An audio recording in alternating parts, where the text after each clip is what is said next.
folks. Welcome back to the culture here on the Black Star Network. Thank you so much for tuning in this afternoon. Folks, let's go to our next conversation. We wanted to talk about a host of things as we're still seeing a lot of issues around race in this country that have affected us. One of the big stories, of course, is the black volleyball player that experienced racism at BYU. As you know, Brother Roland has been talking about this extensively, but we want to continue the conversation. We're going to be checking in with my big brother, Dr. Omakongo Debenga, to give us his take on that.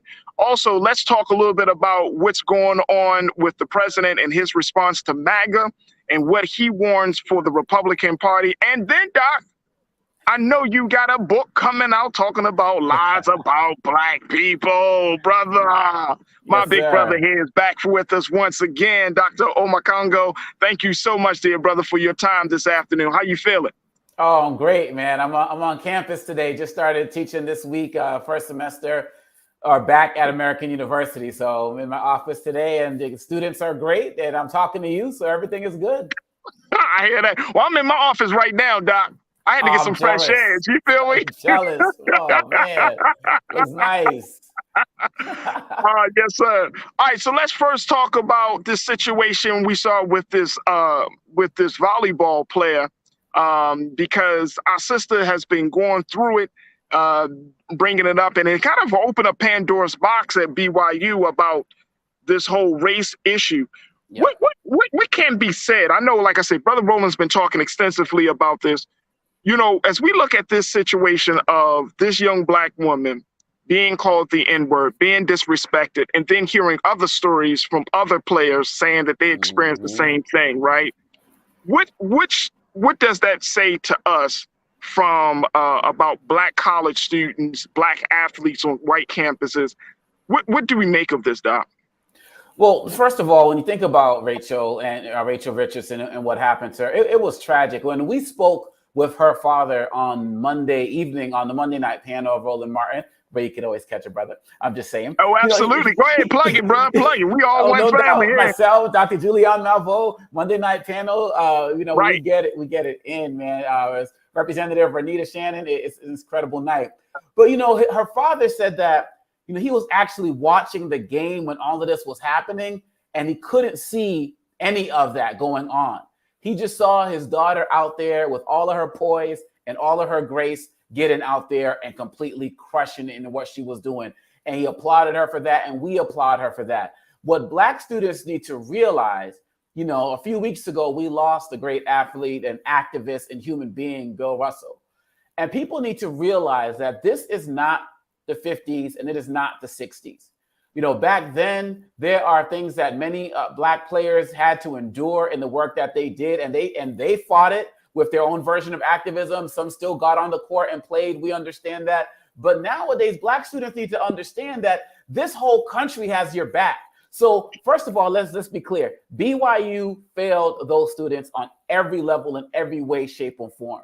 Facts. Having said that, I also feel like the Duke students let Rachel down as well as the other players, because they should have been the one led by the Duke coach who should have said, we're not going to stay in this game. We're not going to play here. We are going to take a stand against ignorance and racism and intolerance, and we are going to walk off this court if something doesn't happen. Because one of the other things that Rachel told her dad, and he told us, was that one person who got banned was not the only one. So the fact of the matter is, you had multiple people in that audience. You had parents who were there who heard this go on. You had other staff who were there who heard this going on. And from what I recall, they only brought in that security guard after someone told Rachel to watch her back. And so as black students, we need to understand, and I'm sure on Duke, they're dealing with different types of racism in some way, shape, or form. Now is the time to stand up. All of this after the fact stuff, the head coach of BYU volleyball wouldn't even meet with her. The apology that the AD gave to BYU students and the warning that he gave was ridiculous. He didn't even mention racism in it, and that was ridiculous. So I applaud the fact that Rachel did what she did. But going forward, I want Rachel and all of these other folks to know that we got your back. Back in the 60s, you're not going to see a LeBron James type athlete with social media tweeting out support like that and calling, and Kyrie Irving, all of these guys calling. We got your back. Members of government got your back. Get out there and fight. If you don't fight this stuff head on, That's how we get to these racist representatives who are part of Congress now. Challenge them as students, get them out of our spaces now, and you don't have to deal with them later. Send them back under the rocks that they came from. Hey, Doc, here's and I appreciate you mentioning this because it kind of opens up another part of this discussion around Black students on playing for for predominantly white schools, right? Yeah. And yesterday we had a conversation about what David Banner said in regards to HBCU should be the only option for Black students, right? And I don't totally agree with that.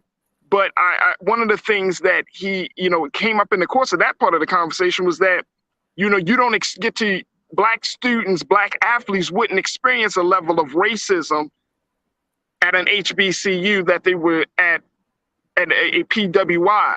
And my only thinking, and I wanted to get your take on this, is that do we run from it or do we continue to push through it? Because we wouldn't be where we are today unless our parents, grandparents, great-grandparents, our ancestors just said, nah, ain't no more all white spaces. We're here now, so you're going to have to deal with that. So how talk to me about how to deal with those two different realities. Do we put our brightest, do we put our most athletic, do we put our best in those white spaces and say, look, you're going to have to blaze the trail? Yeah. Look, I'm going to speak from personal experience. That's what I know. Look, I get it. Look, when I ran for class president in Boston Latin School, majority white school in Boston in the 90s, students wore white sheets on their heads. I mean, like, I understand the racism. I get it. But sometimes we make the mistake of acting like everything is kosher at our HBCUs. And we act like there are not intra-cultural issues. And I'm speaking from experience. I spent my freshman year of college at Morehouse College. And it was a great experience, don't get me wrong, but I also ran into a certain level of disrespect of my Congolese American culture. And I was getting that from other Black students.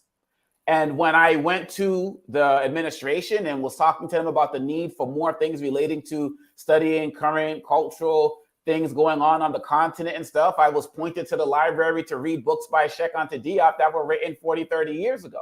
And don't get me wrong, I love those books. I think I had already read them by that point. And I didn't fully feel accepted at Morehouse because of my background. And some other things happened to me that I don't want to get into now, but don't get me wrong, love Morehouse, love HBCUs. And I transferred to Georgetown University. And quite honestly, I had less issues there culturally at Georgetown in my 3 years there than I did in my 1 year at Morehouse. That's not to diss Morehouse. I love Morehouse. It's not to diss HBCUs. I got 3 children. My oldest daughter is a junior right now. If you want to ask me where I want to send her today, I'm here in DC. My first thought is most likely Howard University. So this is not that HBCUs are whack, PWIs are better. None of that. I'm just saying that we can't fully always think that Black people are always going to have the best Black experience at HBCUs. And having said that, I believe on the athletic side of things, our HBCUs deserve more attention. We see what LeBron James is doing, I believe, with FAMU. We see what Michael Jordan is doing with his deal with Howard University. I'm not going to say they need to get only consideration, but they definitely, we see what Deion Sanders is doing now. They need more consideration, more respect, and more of our top talent and more of our top dollars to go towards those universities so we can start to level the playing field. And I don't know if that's a nuanced answer, but that's the answer I got.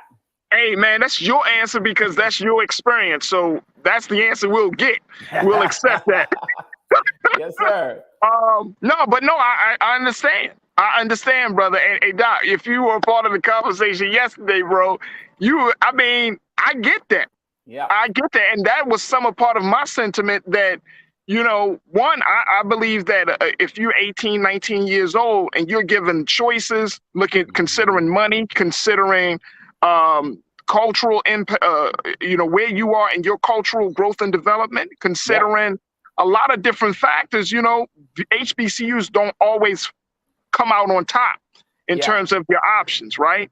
So, but it's understandable. I get what he was saying, but then I'm like, Nah, bro. Like and here's the thing, Doc, and you can tell me if I'm wrong about this. You know, when we look at the situation with Rachel and Duke and all of that, like somebody, and again, it's hard for me to say this, but I feel because this is a young black woman, you got young brothers who are blazing the trail to go into these spaces, but somebody's got to do it.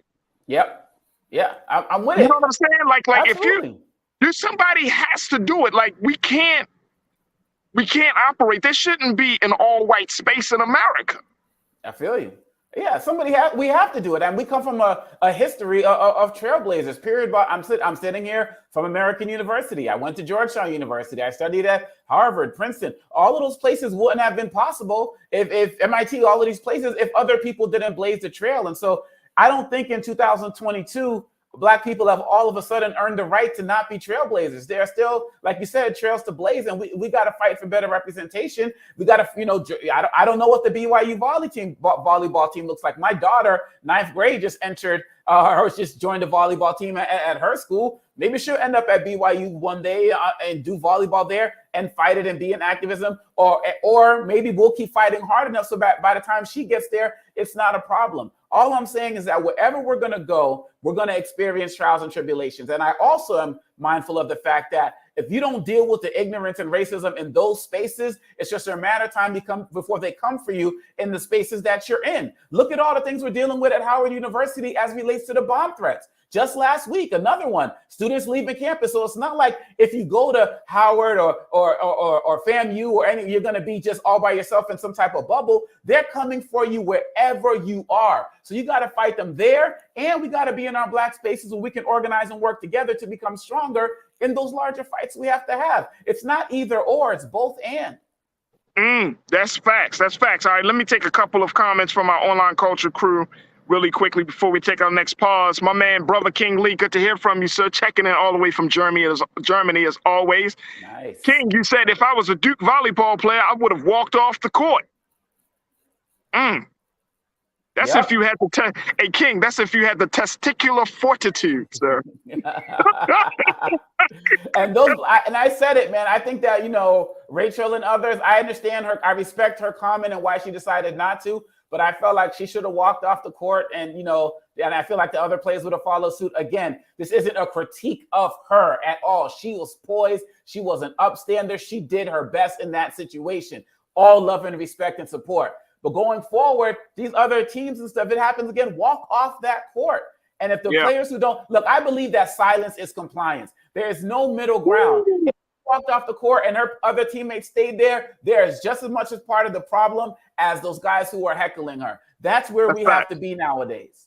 That's facts. Lana checked in. Lana, good to hear from you, sis. Always love to hear what you got to say. You said the coach should have walked off. The fact that they let her deal with that. Duke is BYU too. Trash. Trash. Thank you, Lana. Always appreciate you. You don't like my music. You checked in. You said we all know Rachel's name, but we don't know the names of the races. Dox these mother effers. Hey. Folks gotta know. These guys are going to their jobs the next day and all of these other spaces. Why should they have the right to keep their jobs and be students? And like I said, she said to her dad, there was more than one. So what's happening with the rest of them? That's a great question. When we hear these stories, unfortunately, we hear the front part. We don't hear the back end. We don't hear the part about consequences, repercussions. We don't hear the part about, the shame that those who perpetuated the violence or the violation has put on. We don't hear about those stories. And I think we definitely need to hear more about that situation. So I'm with you right there, sir. With you right there. All right, we got to take a quick pause. When we come back, speaking of racism, President Biden has a few choice words for what he called the MAGA extreme. And we're going to talk about it with Dr. Omakongo about what should we expect from the Biden administration? How does he see the Biden administration handling this far-right extremism coming from the Republican Party? Also, we're going to talk about the doc's book about telling lies about Black people. What? Somebody telling lies on us? Us? We'll have that conversation. Of course, we want you to join us as well. So stay with us. A whole lot coming at you on the next hour of The Culture right here on the Black Star Network. We'll be right back.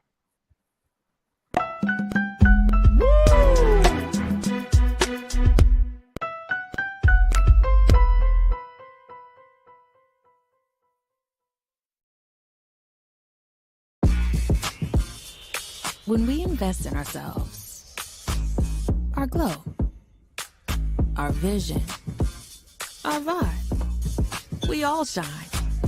Together, we are black beyond measure. Pull up a chair, take your seat. The Black Tape with me, Dr. Greg Carr, here on the Black Star Network. Every week, we'll take a deeper dive into the world we're living in. Join the conversation only on the Black Star Network. I'm Deborah Owens, America's Wealth Coach, and my new show, Get Wealthy, focuses on the things that your financial advisor and bank isn't telling you, but you absolutely need to know. So watch Get Wealthy on the Black Star Network.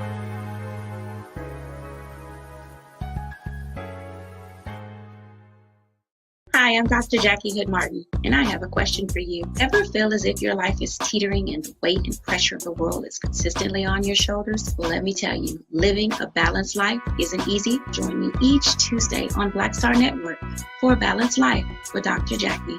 We'll laugh together, cry together, pull ourselves together, and cheer each other on. So join me for new shows each Tuesday on Black Star Network, A Balanced Life with Dr. Jackie.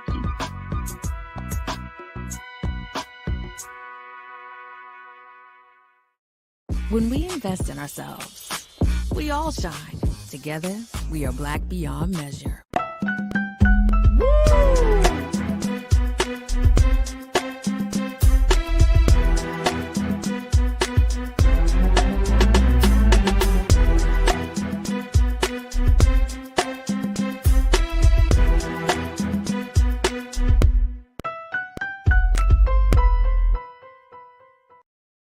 All right, folks, welcome back to the second hour of The Culture right here on the Black Star Network. I'm your host, Farajii Muhammad. Big shout out to all my new online watchers. Big welcome. Thank you so much for tuning in. If you missed the first hour, you missed a very, very powerful first hour. So we talked to Dr. Gerald Horne for the Horne Report, his segment where he talked about international and domestic affairs. As we discussed Russia, we talked a little bit about those classified documents that President Trump is still trying to find. And so much more. Also, we've been checking in with Dr. Omakongo Dibinga to give us some insights about the latest developments in that racism case where our sister Rachel, the black volleyball player at BYU, and how she experienced racism and other teammates' issues there. Now, speaking of racism, Doc, this, of course, is just a microcosm of a macrocosm that is occurring in this country where racism seems to be more and more blatant. And white people, unfortunately, have felt like they've been empowered and given the space and the permission to do whatever. And this is what we're seeing, even, of course, on the national level, looking at how the president had to come out and speak. As the president spoke in Rockville, Maryland, he spoke about how the Republican Party needs to shun MAGA. Check this out. Let me just share with you, Ariel, if we can post that quote on the screen from the president. Here's what the president had to say to the Republican parties about this whole situation around MAGA. And let me know, Ariel, when you have that quote. But one of the things that he mentioned, though, Doc, is that he's engaging. He was telling people, go to the polls in November so because you have to fight for democracy again. Yep. All right, so I'm going to keep it 100. Yes, sir. That's what you do. We got to keep this 100, Doc. So the president of the United States, who is an older white male, is asking for particularly black folks, brown folks, to stand up for a form of government that has not fully benefited us. Well, I don't Every know. time you come on, you know what? This is your fault. Because every time you come on, brother, now we got to deal with all of these, like, Yes, sir. like we try to like mentally make shit make sense. You know what I'm saying? Yes, Like, sir. what? So I'm just, I don't feel like Biden is talking to Black people. Okay. I think he is talking to the part of that white 70 million plus people who voted for Trump. Those guys who are, he always says, because he makes a point to talk about his issue with not Republicans, but MAGA Republicans. He distinguishes. And even in Rockville and in his speech before that, he's talking about conservative Republicans and independents. He's calling on them to come over to this side. And so That's what I feel. I don't feel like he's talking to us because I don't feel like he needs to feel like he needs to talk to us about standing up against them, because that's all we've been doing. But that's what I'm saying. See, this is the thing. Like, my thinking is, like, Mr. President, they haven't stood up to this since Trump left office. Yeah, I agree. So what makes you think, and it seems like they're digging their heels more into the ground. They doubling down on, I mean, you got Republican lawmakers who wants to criticize, I remember when Trump criticized the intelligence community a couple of years ago, before he got elected, people were like, oh, that's crazy. He wants to be president. He's criticizing the intelligence community. You literally have Republicans criticizing the law enforcement intelligence community, the FBI. You're criticizing the Department of Justice. I mean, these are quote unquote not MAGA people. These are people that's. Go ahead. I would just say, like, they didn't identify themselves as MAGA before this time. No, but now it seems like y'all critical of the stuff that you say that you believe in. Yep. No, look, those guys, and look, what's their new term? Defund the FBI and all of that type of stuff. Those guys are straight hypocrites, right? But I think we also need to be mindful of the fact that you don't see a Democrats against Biden campaign, a Democrats against Trump, Democrats for Trump campaign. You are seeing some Republicans, when you look at the Lincoln Project and the like, who have finally, in some way, shape, or form, seen the light and are going at those Republicans who are claiming to be about law enforcement but are really not, who are claiming to be about patriotism but are supporting white domestic terrorists. And so there's a fracture within the Republican Party. And I think that Biden is calling them out. And the reason I think that the reason why I'm personally, and I hear you about, the lack of accountability we've seen on many levels and a lot of the issues. I'm with you on that. This guy, Biden is not, my racial hero or anything like that. So, but, when we see good, we should, you know what I'm saying? But if we see something positive, we can recognize it. And one of the things I respect that he's doing is that he is finally realizing that, I got the biggest bully pulpit. And I'm going to put these guys on the defensive, because what he's doing right now is these guys have been running around talking all their trash, doing all their stuff, and trying to bully the Democratic Party. And he's basically acting like the guy who punches the bully in the nose. And when the bully gets punched in the nose, they don't know what to do. They're all flustered. So now they're all mad. He said semi-fascist. He said this. He said that. Now they have to respond to him, as opposed to Democrats in the past. And I'm talking about like this year and up to this year in the past. And these culture wars, when they come up, all Democrats would do is say, well, we're building roads, we're working on schools, we're working on healthcare. But now what happened with abortion and what's happening with all these MAGA cats, now they are fully engaging, or not say fully, but engaging more in the culture wars. And the Republicans who are pro-MAGA and, want to kill abortion and all of that, they don't know what to do with themselves, and they're fractured. And I think that politically, it's a great strategy on Biden's part. Okay, I can agree with you on that. I can agree with you on that. My I guess my next question is, what's the likelihood that they will follow his guidance?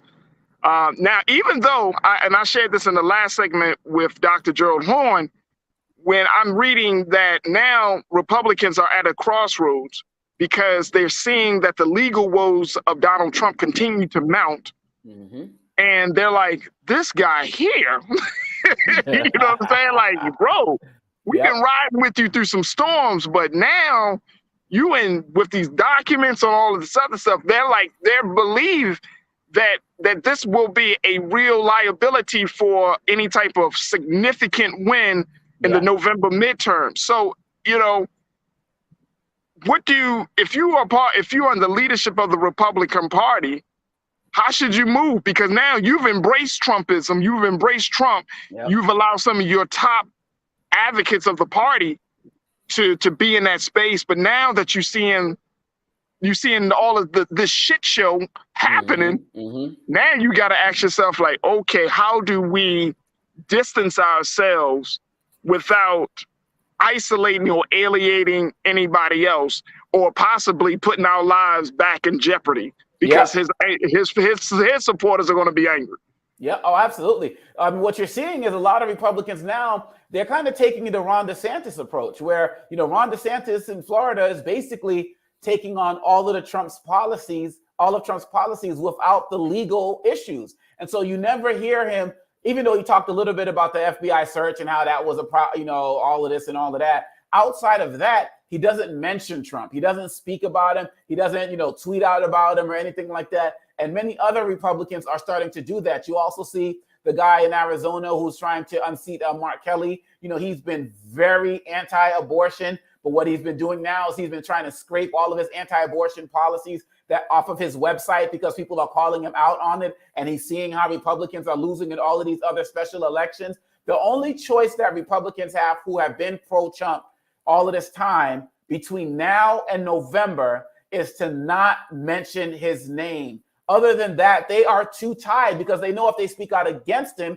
his base is going to come for him. They also realize that his base is not growing, but it's just enough to be influential politically. So the most that they can do is try to do less interviews, unless it's unlike Fox, do less tweeting about social media on social media type of platforms, and just try to be as quiet as possible until they get to November. That's all they got right now, because it's only going to get worse for Trump between now and then. And you already see it in the last week or so. You've seen some of these guys come out, and they're not as vocal as they were for Trump as they were just 2 weeks ago when the search happened. They're already dialing it back a little bit because they're like, whoa, you got documents next to your passport, confidential stuff, and no one can answer the question. Not only what was he going to do with them, but what did you already do with them? And so that answer is going to come out in some way, shape, or form as well. And some of these guys are going to realize, they're just going to throw their jazz hands like all day. I can't mess with this dude anymore. So they're just going to be quiet, man. That's all they can do. Talk about the policies, but not the man. Hey, Doc, especially consider the fact that now, there was that piece in the investigation when they said that they found those documents laying on the floors and all open out, looking like somebody had gone through them before the agents came. They mixed in with menus from the restaurant. Right, like they probably like, whoa, hold up. Now I just came across the wire. Trump said that FBI agents put them out there. They framed him by throwing the document. Man, what the hell are you talking about, bro? So to your point, I think that is true. It's interesting that. It's going to be interesting to see how people come out, because as much as there's that culture war, the very, very real fact is that Republicans are making life worse for a lot of people in this country. That's just right. From the Roe v. Wade decision, right? Push back on the student loan situation. Yep. So, you have big policy items that the Republicans are trying to create other narratives around and narratives about. But it's like, do you know that your followers as well, your supporters will also gain from this? Yep. You know what I'm saying? And it reminds me of when, with former President Barack Obama, how he created the Obama, what they call the Obamacare, and then people were like, well, I don't want Obamacare. I want health insurance. And it's like, yes, sir. I remember. That's the same thing. You're benefiting off of the very thing that you hate. Yep. And so when I see these guys talk about the student loan debt and they're doing all of this stuff to benefit students and all of that, and they condemn it, and they say things like, well, what about the plumbers, and what about the elderly who are trying to get medical assistance and all of that? And my response is, well, what about them in terms of what's your plan? I haven't seen a plan for you to help those guys out who are involved in trades. I haven't seen those plans to help elderly people get access to medicine. I've seen Biden's plan to help do that, which you also condemned and voted against. So the fact of the matter is, these guys want to throw out other guys, the teachers, the plumbers, and all of that, and never cared about them in the first place, and have no policy to help them. So if they're complete hypocrites as it relates to that. And all you got to do when these guys say, what about these guys? Just throw out 3 words: permanent tax cuts.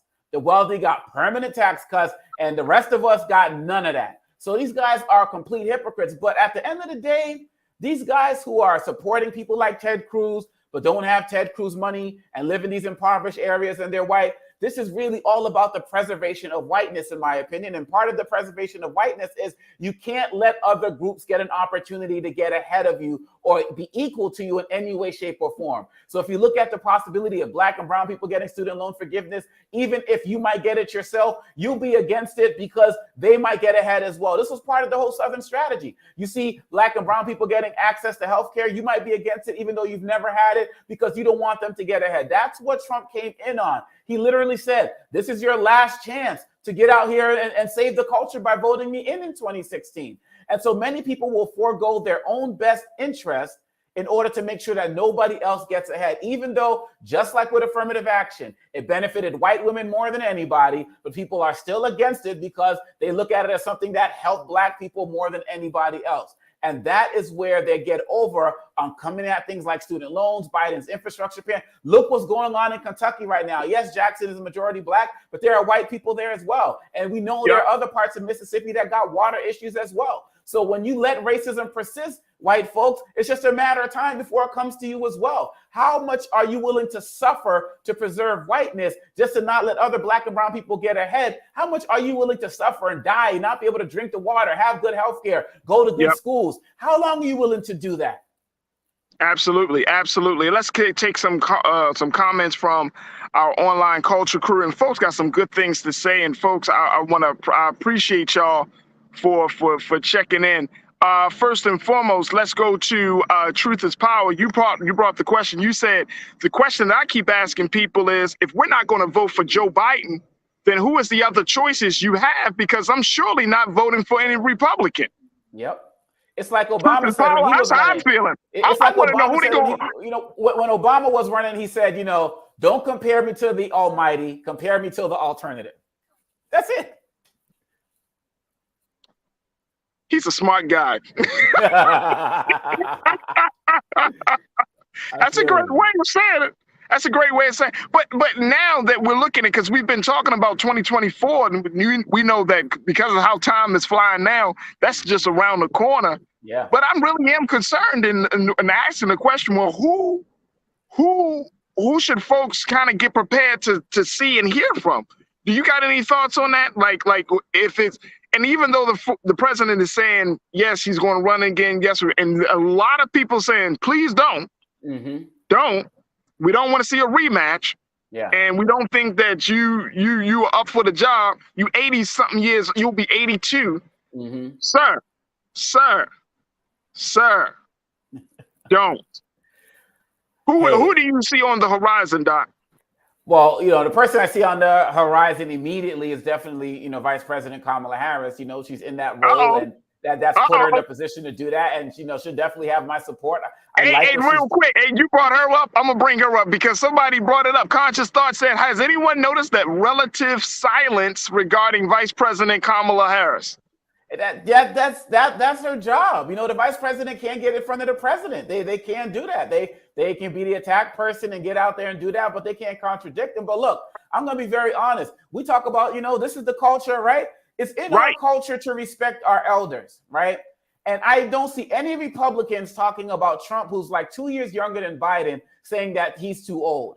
I never see Republicans talk about passing the torch. And as Joe Madison always says, it's not about passing the torch, it's about lighting the torch. And I believe that if President Biden is up to the job and has no issues, I have no problem with President Biden running again. He's had a great last few weeks in terms of his successes. He's been able to do some of the things he talked about in terms of bipartisan support on some levels. If we get more senators in and make people like Manchin and Sinema irrelevant, we're going to get that Voting Rights Act passed and all of the other type of stuff. And look, if for some reason he does not continue, Vice President Harris is right there ready to take over. So, I mean, this whole thing about pass the torch, especially when you're doing well, it just doesn't make any sense to me. So I personally think we need to get out of the ageist idea of this guy being too old to run. And at the end of the day, I think he should go for it again. I have no problems with it. All right. So if we have no problem with it, I've been hearing the California governor, Gavin Newsom, is a possibility. He's been making some big changes here in the state of California. Yeah. And where people feel like he's progressive enough, he has the experience, he's still young, relatively young, that he can handle it. What's your take of the California governor, Doc? Oh, absolutely. There are a lot of folks out there who, Beto O'Rourke, regardless of what happens to him in this next election, Gavin Newsom, absolutely. There is a very strong list of Democratic candidates who I feel will do a much better job than any Republican who comes into office. And, based on the policies they've implemented in the states that they're in on at the local level, at the state level, and for many of those who are part of the federal government, if Pete Buttigieg decided to run. And look, in this process, if these guys want to get out there and challenge Biden in some way, shape, or form, that's part of the process. That's their right. I think that right now the Democrats are a lot more unified than the Republicans, and I think we should continue to ride that wave. And I think that a lot of these guys are young enough to be able to keep doing their thing and come in strong in 2028. But like I said, Elizabeth Warren, I like Elizabeth Warren. I mean, there are a lot of other people out there who would be very strong. But right now, I feel like Biden got the most votes in any election in presidential history. And the only thing to critique him on since he's been in office as relates to going forward is his age. And I don't think that that's fair. And I think that, it hasn't been done before, but give him an opportunity to do it. Well, let me just say this, that people have been talking about President Trump, but there was CNN had just put out a story earlier today saying that former President Trump may be delaying announcing his 2024. Did you see that story, Doc? I saw it. And so he was planning, I guess he was planning to launch this upcoming weekend or announce this weekend that he was going to run for office again. Yep. But given the fact of where he is with everything from the DOJ investigations to these statewide investigations, he's planning to delay his announcement. I'm be honest with you. I don't think he's going to announce.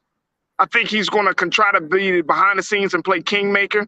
I know that there's some potential friction between him. I've been reading about potential friction between him and DeSantis. So, I'm expecting to see like a Ron DeSantis really taking the mantle. There's been indication from both the Republican Party, Republican media and platforms that they're going to put their resources behind Ron DeSantis. So I think that's going to be their guy. So it's going to be very, very interesting to say the least about how the situation is going. Look, we're going to take a quick pause. When we come back, we'll continue the conversation with Dr. Omekongo. Stay with us. It's The Culture right here on the Black Star Network.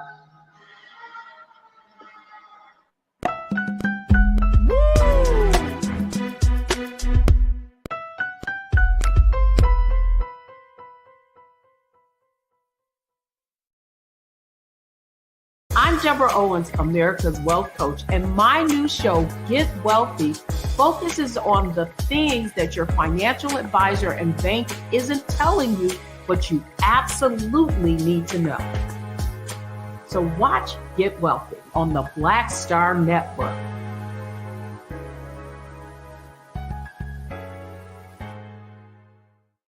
When we invest in ourselves, we all shine. Together, we are Black beyond measure. Hi, I'm Dr. Jackie Hood Martin, and I have a question for you. Ever feel as if your life is teetering and the weight and pressure of the world is consistently on your shoulders? Well, let me tell you, living a balanced life isn't easy. Join me each Tuesday on Black Star Network for A Balanced Life with Dr. Jackie. We'll laugh together, cry together, pull ourselves together, and cheer each other on. So join me for new shows each Tuesday on Black Star Network, A Balanced Life with Dr. Jackie.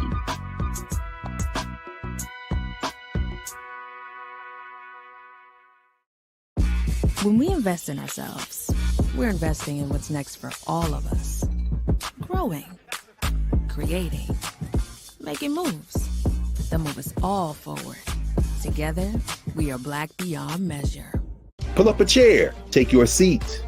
The Black Tape with me, Dr. Greg Carr, here on the Black Star Network. Every week, we'll take a deeper dive into the world we're living in. Join the conversation only on the Black Star Network.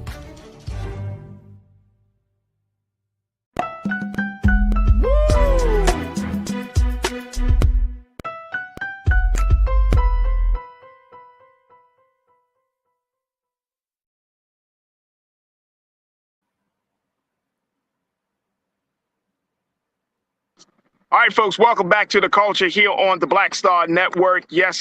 Been having a fantastic conversation with my brother. I enjoy having this man on the show. So happy he is able to join us today, Dr. Omekongo Dibenga, to talk to us about a number of topics and issues that are happening nationally.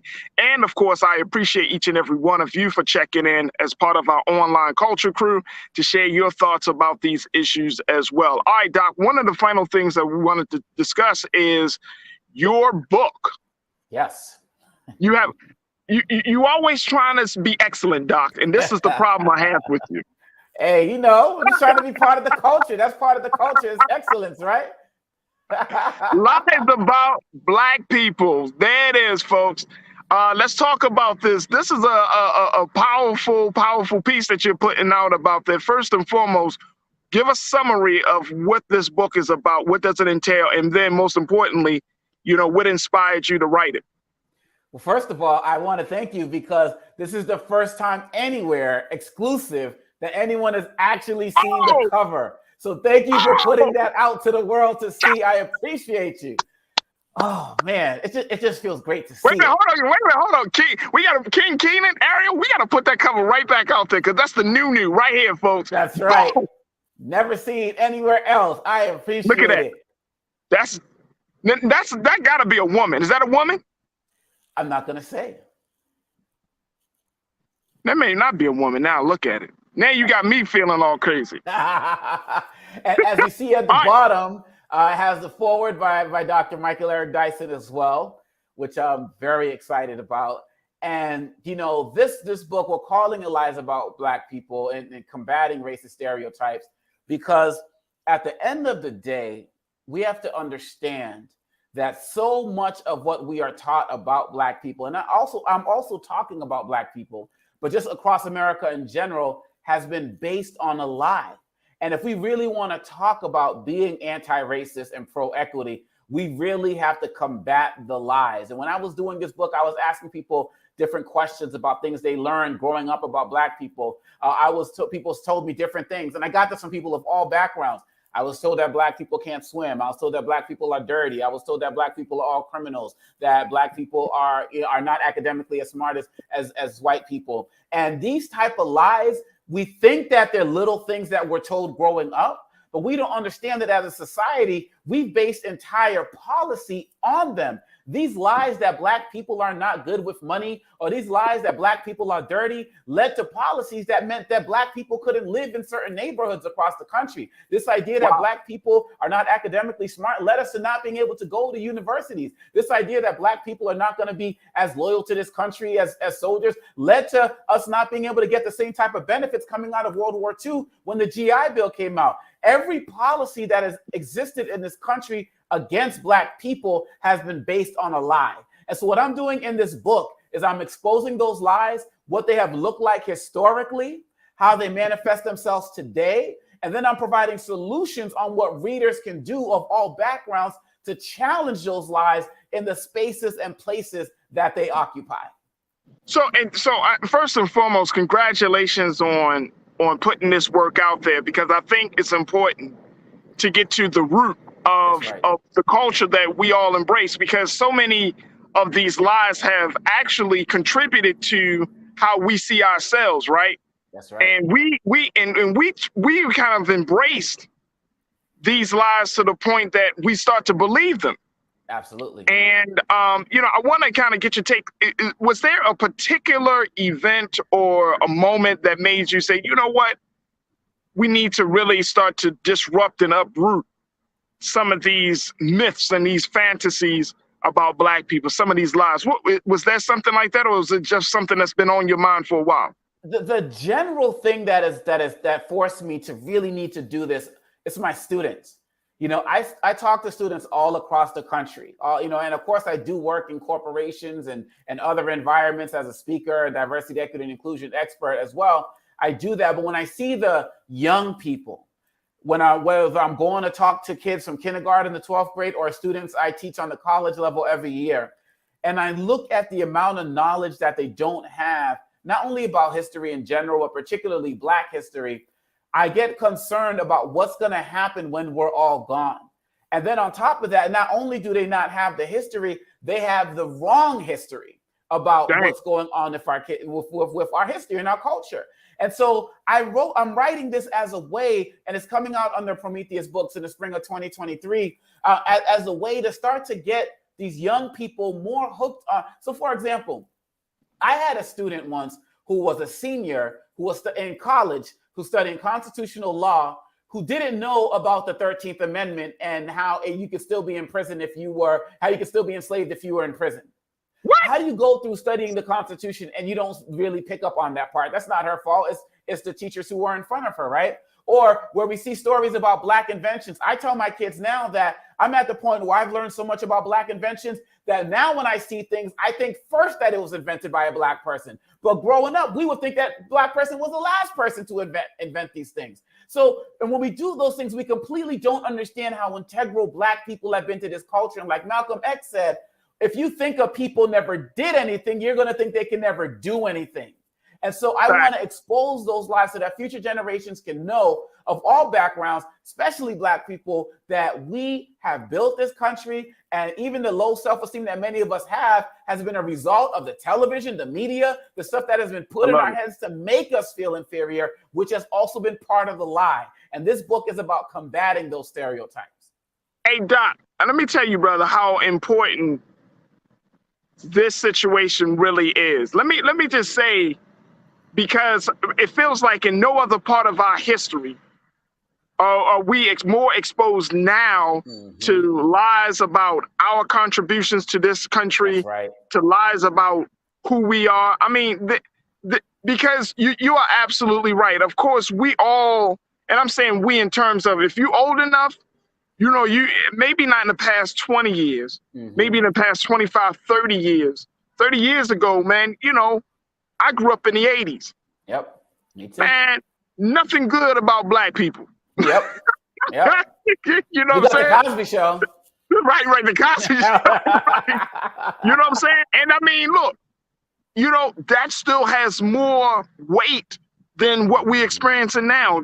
The 90s, we started to see a certain level of consciousness, right? Yes. From Hollywood, from everything from like shows like Living Single and Fresh Prince of Bel-Air. And then you had social issues, social demonstrations like the Million Man March and other things that were happening. But there was like a little bit of the pushback because the music and hip hop music at that time was still, you know, what they like to coin as gangster rap. It was still very popular, especially coming out from the West Coast and everything. So, I mean, just to have a conversation, a book about lies. Yeah. Yep. Because, brother, I'm seeing it every day, Doc. And, you know, when you got to constantly uproot, constantly push back on the lies, as you're talking to your children, constantly push back on the lies as you're talking to your teachers, it becomes a real problem. It's tiring. That's right. It's tiring. That's right. That's right. But the fact of the matter is we have no choice. As tired as we are, we got to keep fighting. Look what's happening across the country with the fake critical race theory activism and debate, which I also talk about in the book. In places, I saw a story, I don't know if it was in Georgia, where, you know, a teacher resigned because one of his staff members came in and took all of the pictures of Black people off the wall We're talking about pictures, not even Nat Turner, talking about pictures of Obama and Colin Powell. You know what I'm saying? So it took those off the wall. You got places like Florida and Oklahoma where they have this, quote, you know, Florida DeSantis, as we talked about, the anti-woke legislation where they're pulling our history away from the students in some way, every way, shape, or form. I was at a school earlier this year where a teacher told me that a parent told him, oh, when you're talking to my kids about the civil rights movement, this was a white parent, talk to my kids about Dr. King. He was the good guy. Don't talk about Malcolm X. He's the villain. You know what I'm saying? Like, they're actively fighting to remove our complete history from every aspect of society. When Trump was president, I was going to speak to places. They were like, oh, you can't, because of his diversity teaching ban, I couldn't talk about certain things anymore. Biden got rid of that, thankfully, with his executive order. They are actively fighting to remove us from the culture and the history. And if we don't actively fight back, we will be removed and erased. That's truth right there, brother. That ain't a lie. That's a truth right there. Every day. Folks are checking in, Doc. They want to share some thoughts with you. Chris V, my guy, Chris, good to hear from you. You said this sounds like white people definitely need to read this book too. What's your take on that, Doc? How do you get a book like this into the hands of the people who often are guilty for perpetuating the lies? Oh, absolutely. And going to your man's comment, like, this book is primarily being written for white audiences, to be quite honest. And the way that I'm able to get it into people's faces, to be quite honest, is like my job 24/7. I speak, I go into corporations, I go into schools, and I go into government organizations, and I work with groups on how to have these courageous conversations. And once we get into it and put it to a space where people can feel free to express themselves in terms of the stereotypes they were taught that they didn't know about and all of these other types of issues in a way where they may not feel like they're being attacked, I find that when we can create those conversations in safe spaces, they are more prone to want to be active.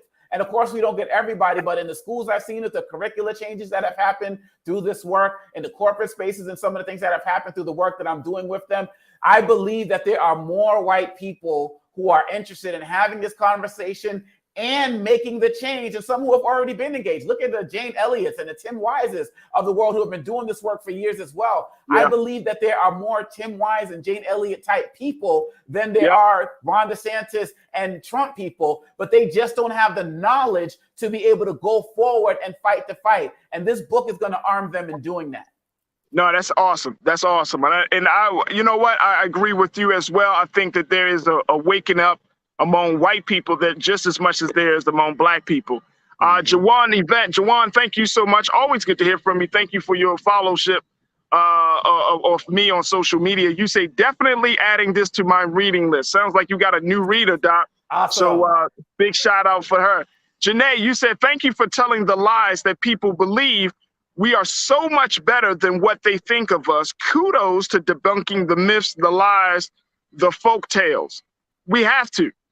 We absolutely have to. Janae, good to hear from you. Mike V, my guy, you said, look, the pacemaker was designed by black men. Facts. Bring it. You know, there used to be the book, what was the great book, The 101 Things? I lose the name, but I know what you're talking about. Absolutely. Yeah, the book that Malcolm X often carried with him when he was among us. You know, the major contributions of black inventors and black scientists and how they have made life so much better for all of us in this country and around the world. So we do have to kind of, you know, feed on that. Ryan, Mike V, good point. Ryan checking in. Ryan Lumley, you said, I just learned this week the ice cream scooper was invented by a black man, so I feel you. That's Something that simple. That's right. Something that simple as the ice cream. Look how our lives have been improved. Yep. And I'm not making fun of it. I'm saying this seriously. Like, that's right. That's real. Yep. Like the fork or the knife and the spoon, the ice cream scooper. I mean, the golf tee, that's us. The traffic light, the gas mask, the technology that was laid for the cell phone. And the list goes on and on and on. And this is the stuff that people don't want us to teach. And as knowledgeable as we are, like your colleague said on the comments, all of us who are watching and us two, you two and you and I who are talking, we're knowledgeable. We know stuff. We're reading stuff. but there's stuff every single day that we are learning that we had. And I'm not saying y'all, I'm saying we. When I listen to people like Joe Madison and Roland Martin and Karen Hunter, and they just throw out these inventors and this and that, or pop people who did things politically. Yeah. We didn't know because we weren't taught. And shoot, if it wasn't for 90s hip hop, KRS-One and all of these guys, we wouldn't know anything. Come on. You know what I'm saying? Shoot. That's fact. Because a lot of us didn't get conscious until we listened to KRS-One, Rakim, Public Enemy. Oh, yep. You know what I'm saying? Like these were the sources of our consciousness for so many facts. All right, Doc. So we and I always appreciate you, Dr. Omekongo, because brother, you always bring the passion and bring so much facts and truth. So how can people get your book? I know, is it available for pre-order, or can people just get the book right now? So it's not up for pre-order yet. The best way to find out is to follow me on my website. If you go to omekongo.com or upstanderinternational.com and sign up for our newsletter, you'll get the earliest updates there. Of course, you can follow me on social media platforms. I'm primarily on LinkedIn, Twitter, Facebook, and Instagram at Omekongo, just my first name. And of course, you can follow me on my YouTube channel as well, and you'll get all of the updates. We're looking at a spring 2023 hardcover release, and more is going to be coming as we work to lay it out. Brother, I truly appreciate you. I thank you so much again for your time today. Lies About Black People, folks, it will be available very soon. Make sure you follow the good doctor on all social media platforms, and more importantly, continue to support the great work that he's doing. He is an author. He is a professor. He is a hip-hop artist. The brother is a speaker doing amazing work, and we're happy to have him as another voice here on The Culture on the Black Star Network. Also, of course, make sure y'all check him out on Monday nights on Roland Martin Unfiltered, where they bring that fire. Y'all thought Thursdays were fire. Mondays, they kick off the week hard, boy. Yes, sir. So I'm really happy. Thank you so much, Doc. We truly appreciate you, brother. Thank you for coming on today.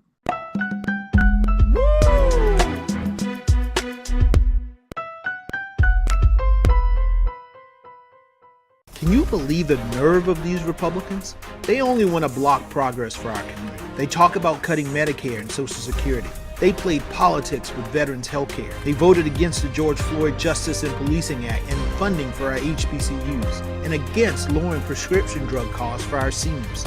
These Republicans keep trying hard to stand in the way, but President Biden, Vice President Harris, and Democrats won't let them. They are delivering for us. The Democratic National Committee is responsible for the content of this advertising. When we invest in ourselves, we all shine. Together, we are black beyond measure. When you talk about blackness and what happens in black culture, we're about covering these things that matter to us, speaking to our issues and concerns. This is a genuine people-powered movement. There's a lot of stuff that we're not getting. You get it, and you spread the word. We wish to plead our own cause. Too long have others spoken for us. We cannot tell our own story if we can't pay for it. This is about covering us. Invest in black-owned media. Your dollars matter. We don't have to keep asking them to cover our stuff. So please support us in what we do, folks. We want to hit 2,000 people, $50 this month, raise $100,000. We're behind 100,000, so we want to hit that. Y'all money makes this possible. Check some money orders. Go to P.O. Box 57196, Washington, D.C. 20037-0196. The Cash App is $RM Unfiltered. PayPal is R Martin Unfiltered. Venmo is RM Unfiltered. Zelle is Roland at RolandSMartin.com.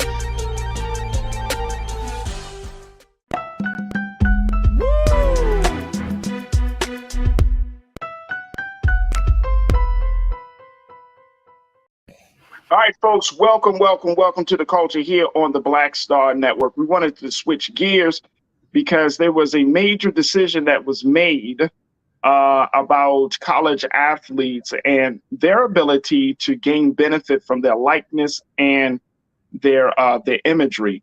This was a decision that was made by the NCAA. Now, I wanted to also have a deeper conversation about this, because this opens the door where college athletes can make millions. Now, we already know that there was a huge discussion about, it not being fair that college athletes are playing in these Division I programs, and they are basically used as a branding purposes to help bring millions of dollars to the schools that they play for. Now with this new ruling, it opens the door for them to get individually paid. But I'm wondering, is this good? Is this good for young people to get money so quick and so fast? Is this good for the sports that these young athletes are playing? How does this affect Black athletes? How does this affect the future of sports? A lot of questions are still looming over this decision. So we are going to have this conversation with cultural crew member Bakari Jones, and also we have our special guest, Scotty, who is a YouTuber and podcaster and host of Off Script TV. And we're so happy he's able to join us today for this part of the discussion. Scotty, thank you so much, brother, for checking in. How are you this afternoon? I'm doing well. How about yourself? I'm good, bro. I'm good. Thank you so much for being a part of the discussion here. Scotty, let me get your take on this. With this new ruling from the NCAA, and it really does put a spotlight on basically athletes having the autonomy over their own images and their likeness and getting some gain from it, benefiting from it. There has always been talk about these athletes putting their minds, their bodies, their likenesses out there, but didn't get anything from it. This is going to change. Is this a good change, or is this a change that we need to be very concerned about? Oh, it's a great change. I mean, in the time of the day of everybody's branding and everybody having their own brand with social media, Twitter, Instagram, it's a great thing, because I tell anybody who watches the show, I'm like, there is no USC without Reggie Bush. There is no Alabama without Bryce Young. There's no Florida without Tim Tebow. So these athletes are actually ambassadors of the school, which entice other people to come to the school. So yes, they're bringing money to you in athletics, but now your enrollment has jumped up. The excitement, the ticket sales have jumped up, the merchandising has jumped up, and these kids who are bringing these people to your institution should not take a part of this. When you're making billions, not just millions, making billions of dollars off these kids, they shouldn't get any money back for them putting their body, their health on the line, all because they got a 4-year degree. No, I'm sorry for that one. I'm sorry for that one. All right, let me share with you a little bit more of the details of this. Here's what the griot said about this idea, about this ruling. Check this out, folks. When they said that more than a year ago, and they said the NCAA lifted longstanding restrictions on players profiting from their celebrity status, and in some cases, it turned elite players such as Stroud and Alabama quarterback Bryce Young into instant millionaires.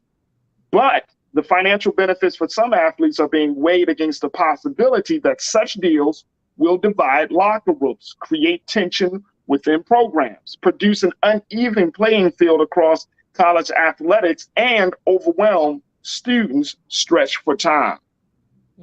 Are these, and Scotty, when we're looking at all of those issues, when you're talking about, if your quarterback is getting millions and you still not getting that much money, the division that possibly can happen within a locker room, how does that get reconciled?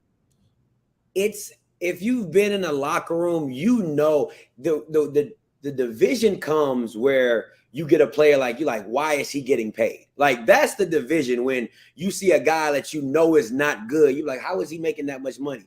But when you got a guy like somebody who can play, you're like, oh yeah, get all your money. Oh yeah, because you're what I'm saying, you're the reason we win it. So I think there's the level of difference. But see, what people they like to go to the tip of the iceberg. But what people really need to see is, what about the kids that go to HBCUs that have to get a summertime job to fund school? Now they're allowed to use their image and likeness to get a deal with a local car dealership. Now they're allowed to go with a local restaurant and get $1,500, $2,000. See, a lot of people go at the top and they're like, oh my God, these kids are making millions. Well, the school is making billions. So, I mean, that's a fraction.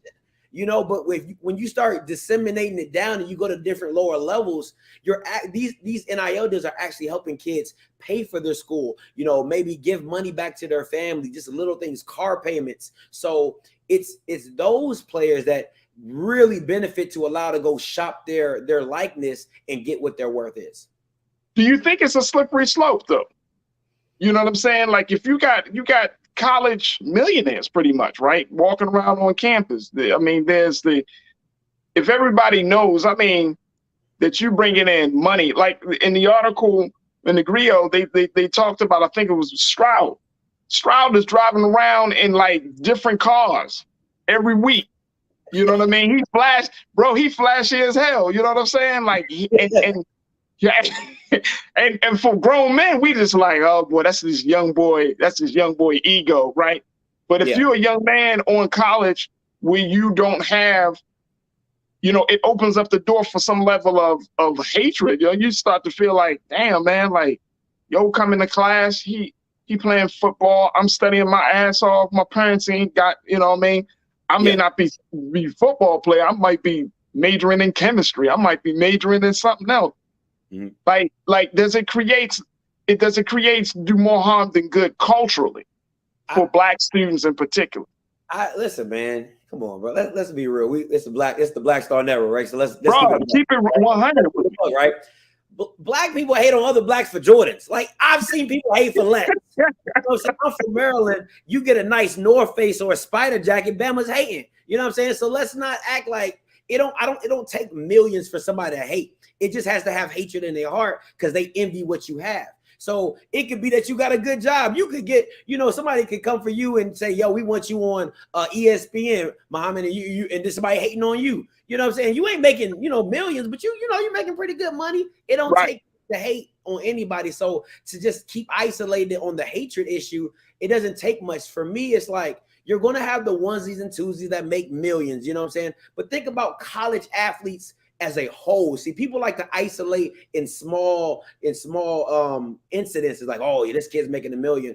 There's like 2 million college athletes. You know what I'm saying? And you got 6 making $1 million. Like, come on, man. Like, what about all the other players who are getting $10,000, $20,000, $30,000? You know what I'm saying? Because think about it. If you were a chemistry major and you came up with something that was brilliant, you can monetize it.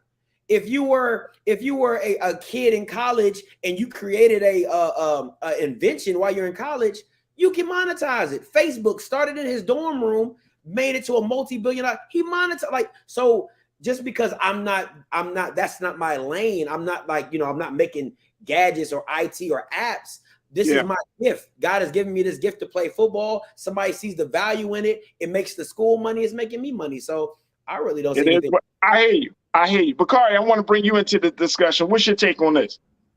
One, Scotty, nice to meet you. I'm glad that you're here chiming in. Sports is not my ministry, you know, but to me, I think just statistically speaking alone, just off the stats, knowing the overwhelming majority of college athletes are not going to go pro, I think there's an opportunity for them to get some money. And to Scotty's point, it's the average player is not going to get to that $1 million, right? They're not necessarily going to hit $1 million, and maybe not while they're in undergrad. But if they could get something, right? If they can get something that offsets a summer job, if they can get something that offsets any of the financial burden associated with attending college, especially if their involvement in the team sport is not completely covering their tuition, then to me, you know, I think the pros outweigh the cons in that instance, right? And I think to the Griot's point about the locker room dynamics,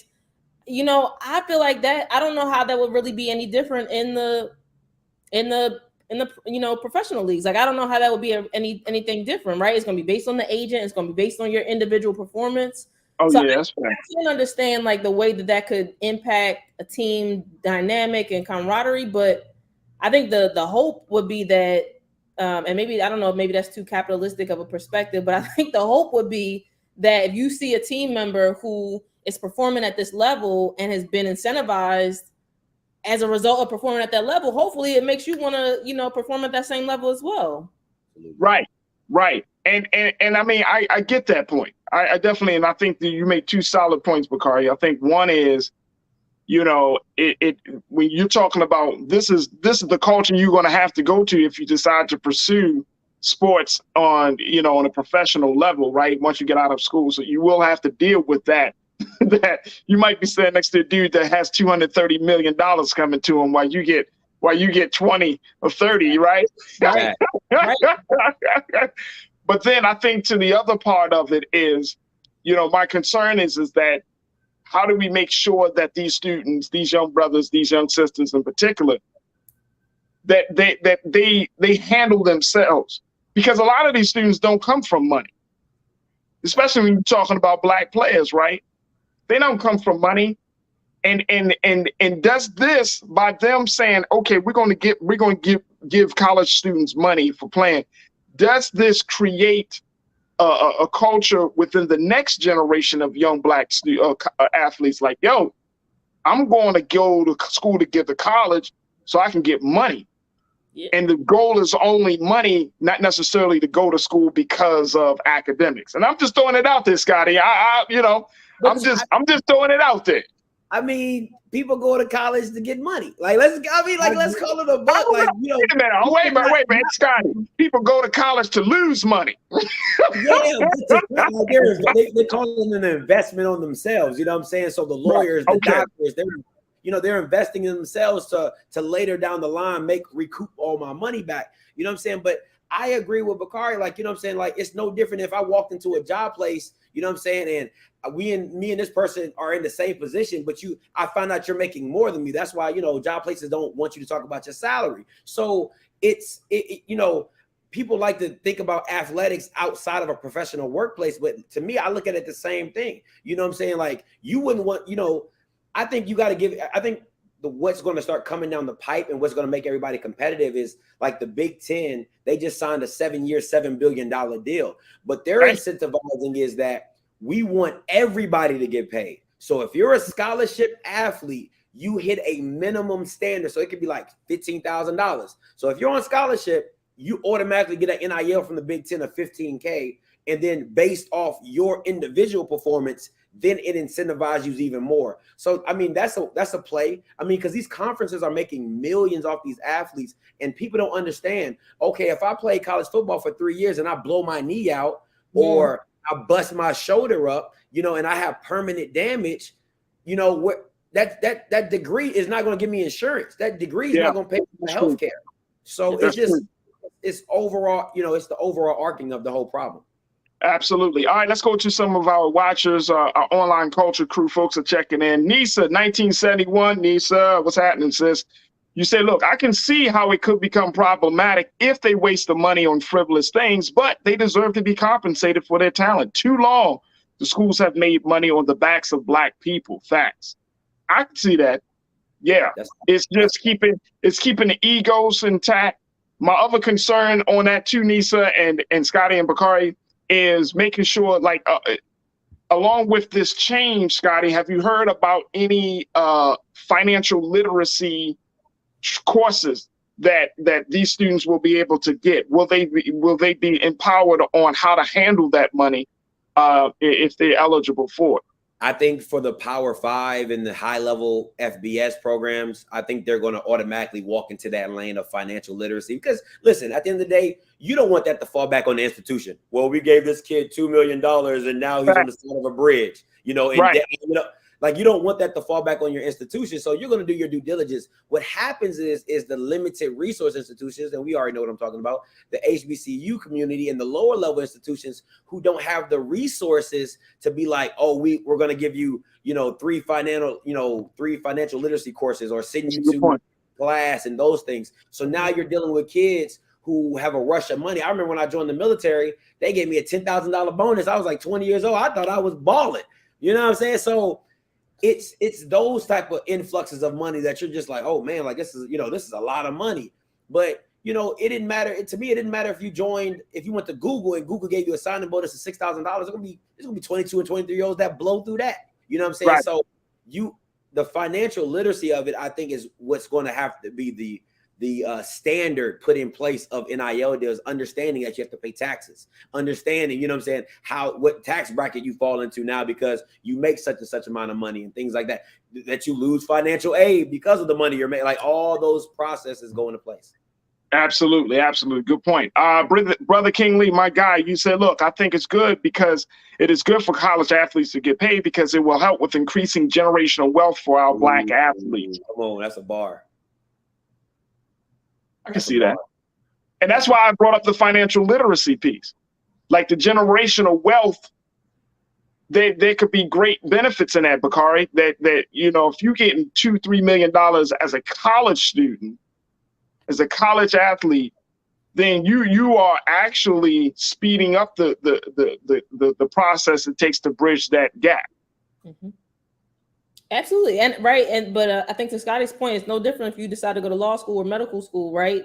Those tracks or, you know, past education don't necessarily come built in with financial advisors. So, you know, I think it's an incredible opportunity, right? I think that what comes along, it's like to whom much is given, much is required, right? So hopefully the athletes that are in the positions to receive such large influxes, hopefully they, you know, have access to, I hope, the resources to be able to manage those funds. I think more so than them managing the funds, I think my concern is like what from a collegiate standpoint, right? We were just talking about folks threatening FBI agents. What's being done on a collegiate level to protect athletes, right? Because you got the name, the likeness, you know where they're going to be, where they practice, all of those things. So I think to me, the con and the sort of scary part of that is knowing, you know, just age-wise, right? You're dealing with younger population. The frontal lobe may not be fully formed just yet, right? So they're in a position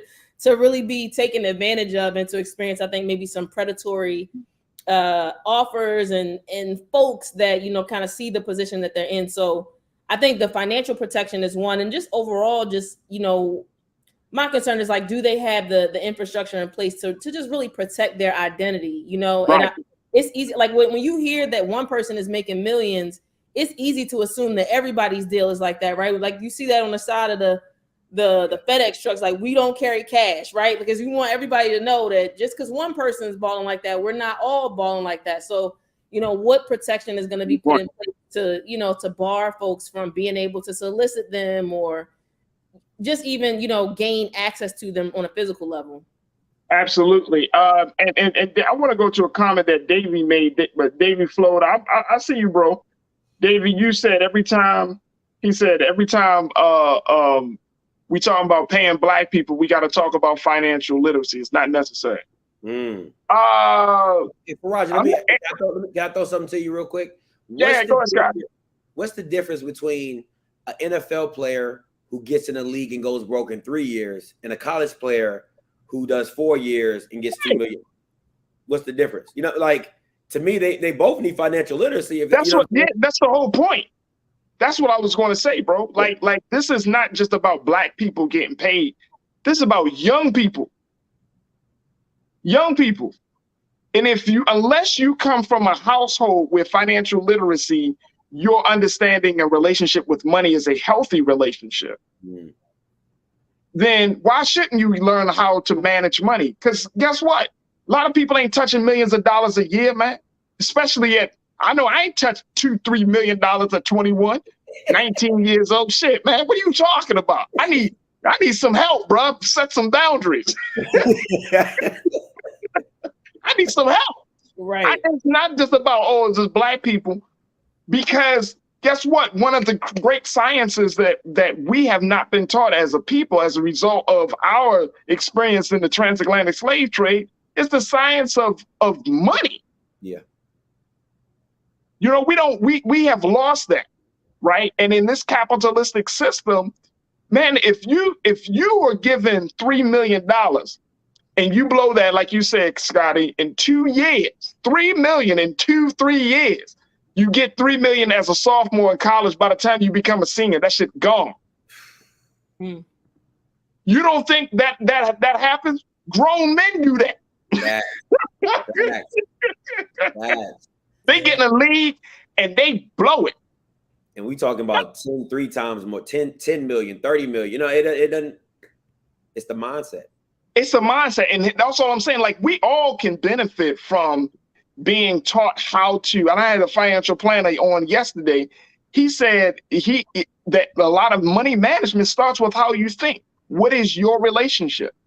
He said he has a money avoidance issue. You know, he don't like to check his bank accounts and all of that. You got to know how your relationship with money, because you can't manage $10 the same way you manage $3 million. Like, it just doesn't work. You know what I'm saying? Be like, oh, I got $3 million in the bank, so I'm gonna just no, man. Put that in a space where you can grow off of that, because you said it, Bakari. You said it.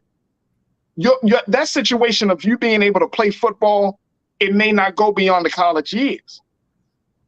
And wouldn't that be a hell of a thing, man? I mean, this has to be probably one of the most embarrassing situations. You get to school, you in college, you the hot player. You getting all this money, getting all this attention. Okay, you don't make it into the pros. People be like, boy, I know you still got them cars. You up there like, nah, I mean, you know what I'm saying? Yeah, yo. It was nice to drive, to test drive.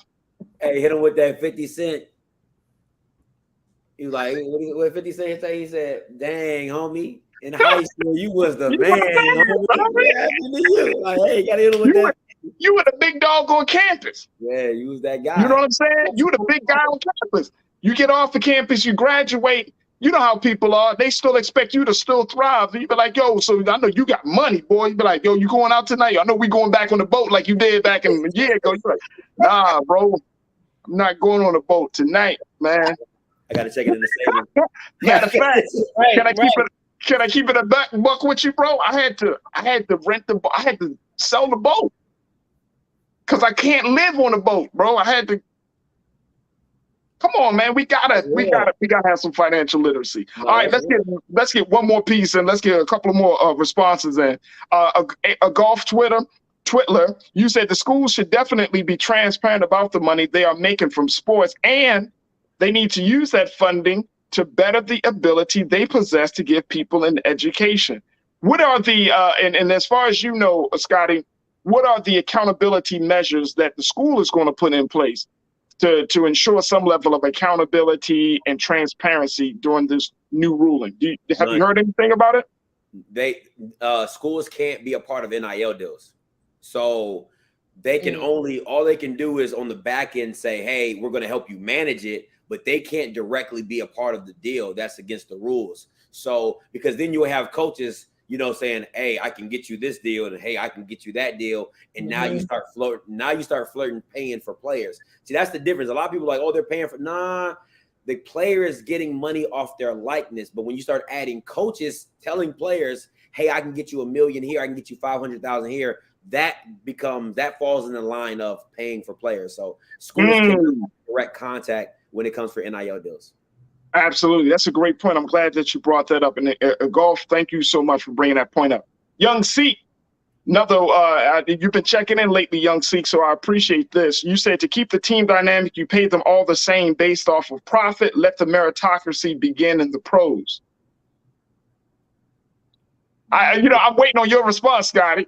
You don't even do that. You wouldn't even want that at your regular job. If you working harder than everybody else, you're gonna be like, hey, yeah, just pay us all the same. Like, no, you're not. Like, stop thinking like that. That's not realistic. You wouldn't even, if you was mopping the floors twice as hard as everybody else, you wouldn't want to get paid the same, because then you're gonna be looking around like, man, this dude ain't even working. He getting paid just like me. This Bama not even working. He making the same.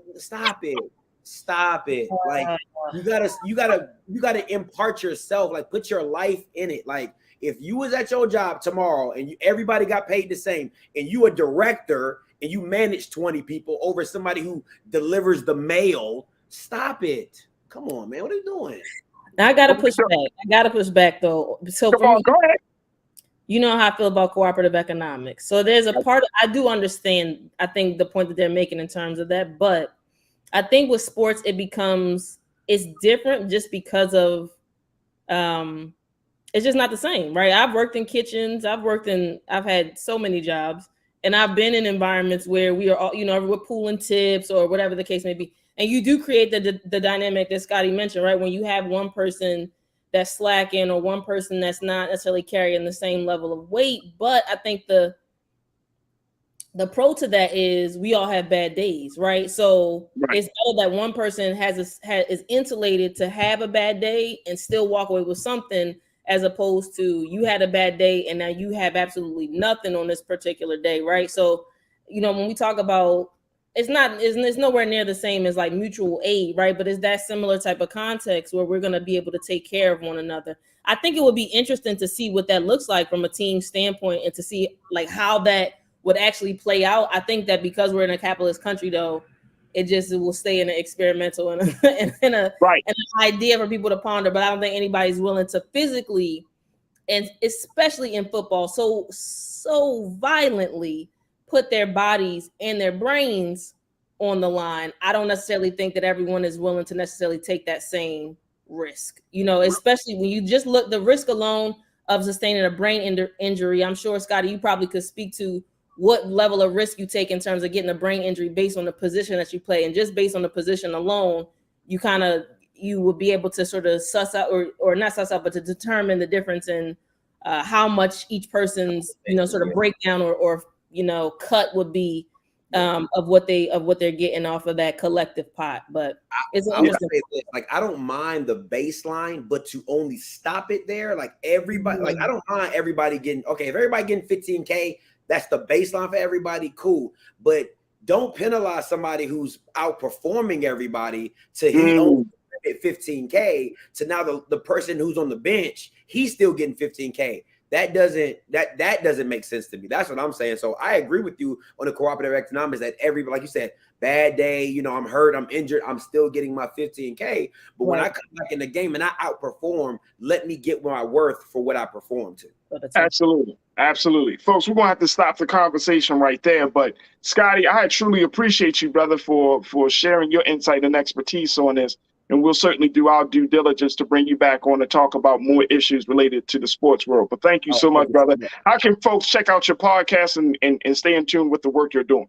You can catch me on YouTube, Off Script, and you can catch me on Instagram and Twitter, offscript_TV. Yep, that's me. I appreciate y'all for that. That's what's up. Appreciate y'all. That's the love here on the culture, Scotty. We got to show you love. Show us love. Show you love, bro. All right, there it is. Scotty, who is a YouTuber, podcaster, a sports analyst, host of Off Script. Check him out right there, folks. Continue to follow him, support him as he covers Black sports. He just did a phenomenal job covering some of the big conferences. And I was checking out his videos of the quarterback camp that you covered too, bro. So that was a good look right there. And I'm excited to see what you got lined up for this upcoming NFL season. So I'll be tuned in. But thank you so much for joining us here on The Culture today, Scotty. No, thank you, Bakari. Thank you, Farajii. Thank you. No problem.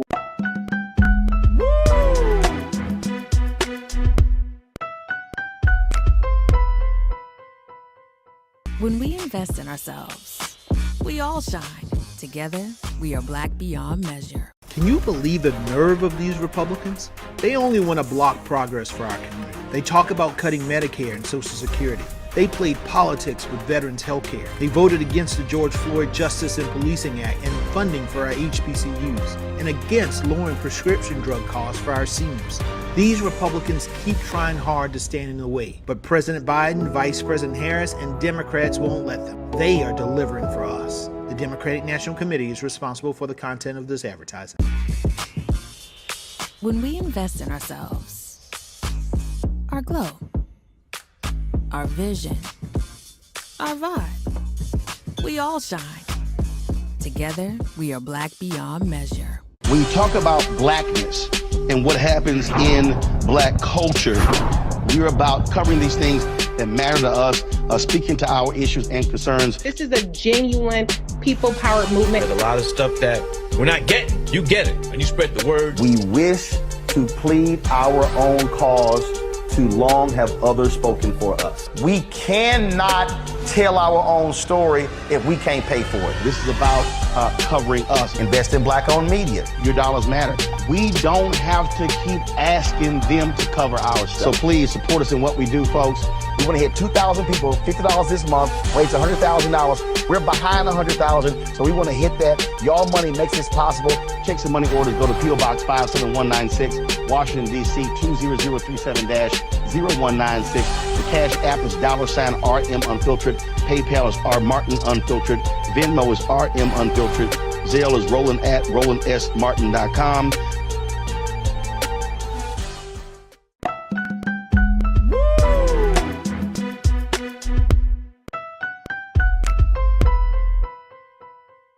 All right, folks, welcome back to the show. We got a final few moments in today's show. Man, oh man, such a great conversation. We'll continue the conversation on social media. Make sure y'all follow me on my social media platform. If you got something you want to say, get it off your chest, you can certainly follow me. I'm open to it. Hit me up on my IG at The Real Farajii, The Real Farajii. You can find me there on Twitter, Farajii, Farajii. You can also hit me up on Facebook at Farajii Muhammad. I'm open to the conversation because I stand on what I say. Feel me? I'm not going to run from it. So I stand on what I say, but importantly, let's have these discussions so we don't have this very fantastical view of reality. We need to have these conversations, folks. We need to have these conversations because why?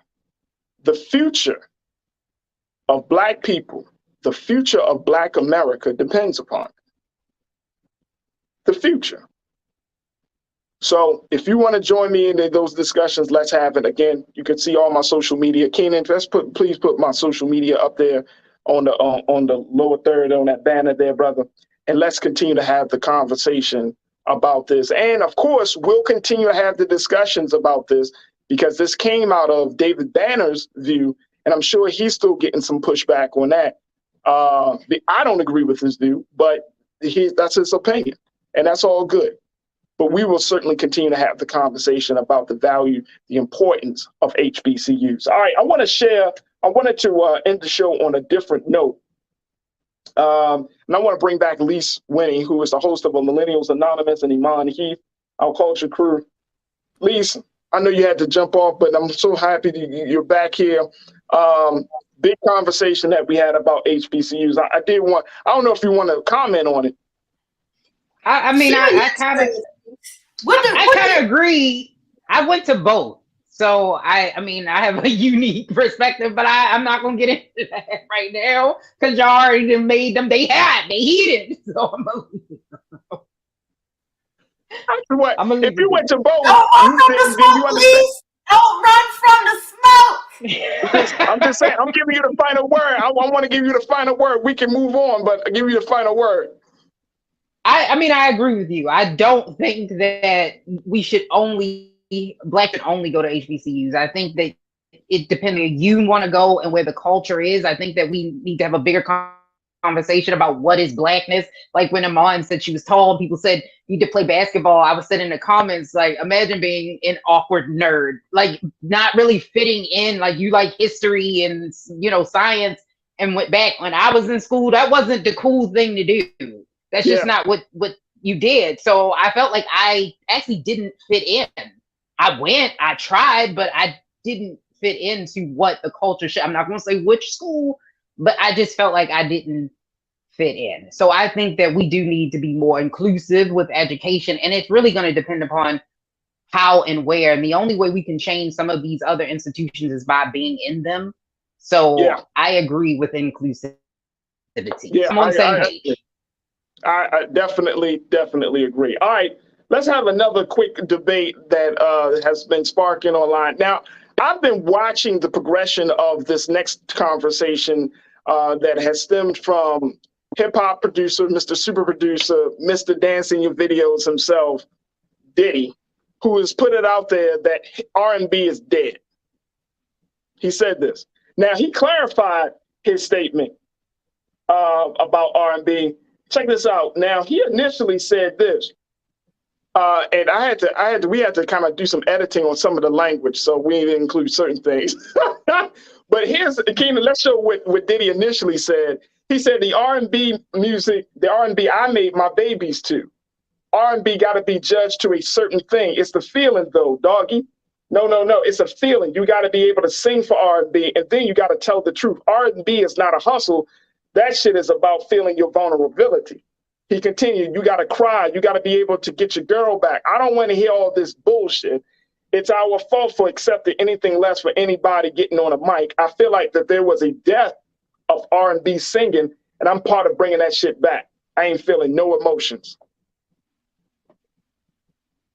Is R&B dead? R&B is dead. R&B is paralyzed. R&B, listen, nobody, men, and I'm going to go ahead and say men, Nobody's singing in the rain no more. Ain't nobody doing this for Lord Saint no more. Nobody's at the window begging their girl to come back. Everybody is so heartless. You know, F you, I got another chick on the side anyway. I got to line up. Da, da, da, da. I don't need you this. I don't need you that. No, I want you to cry. Cry about me. I need to see that you hurt and you upset. I want show emotion. It's okay to be vulnerable. It is all right. If you want to leave your girl a 2-minute voice message about how you can miss her, then throw Boys to Men on Bend the Knee at the end of it. Listen to me. Write that down. There goes some game for you. We want that. We don't want Tory Lanez, you know, screw you, I got the next chick, blah, blah, blah. Like, we don't want that. Cry. It's okay to cry. Yo, you know what made me think of this least Mario song? I can feel your heart. See, that's R&B, and it's fairly recent. I mean, first of all, what's your take? Is R&B dead? I'm not gonna say that it's dead. I'm gonna say it's evolved. Okay, so I think R&B has changed. I think we've gone through the phases and emotion, or maybe I should say it's devolved. De-evolved because we've actually gone backwards a step. But now that all the kids are into hip hop and R&B, that's what it's gonna be. That's what R&B is gonna sound like. I mean, Diddy, Diddy or Love? I mean, is he going by Love? I think he Love now. I don't know. I just call him. I mean, let's call him Love Diddy, Diddy Love. I have no idea. Yeah, I mean, Sean Combs, his son said that he created R&B, and I said, huh? What? No. Why? How? So I think that they don't realize that. His son said that his son created it or his father created it? His father Diddy created. Oh. He created R&B. His father created which was R&B? funny. Right. Right. So I think they just don't know. So when they're creating R&B music, they gotta pull from what they have. And what they have is this new, I'ma hit you in the face. I'm like, it's not the same kind of like, oh, we not in love no more. Okay.